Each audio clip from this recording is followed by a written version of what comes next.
Hamma eshitib olsin.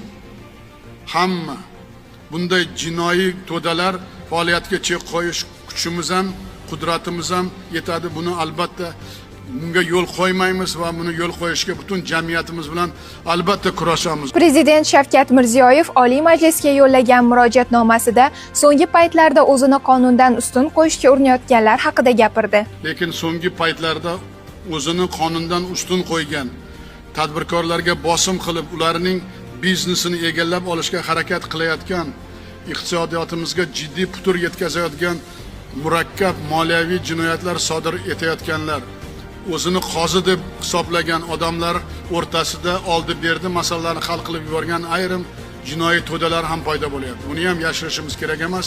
Bu ham iqtisodiyot rivojlangani sari oldimizda mana shu xavf-xatarlar ham paydo bo'lyapti.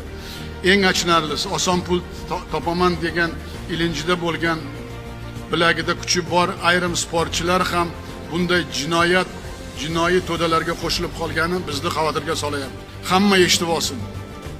Hamma bunday jinoiy to'dalar faoliyatiga chek qo'yish kuchimiz ham, qudratimiz ham yetadi. Buni albatta bunga yo'l qo'ymaymiz va buni yo'l qo'yishga butun jamiyatimiz bilan albatta kurashamiz. O'zbekistonda fuqarolarimiz, tadbirkorlarimiz va investorlarni har qanday vaziyatda ham ishonchli himoya qiladigan davlat bor, konstitutsiya bor, qonunlar bor.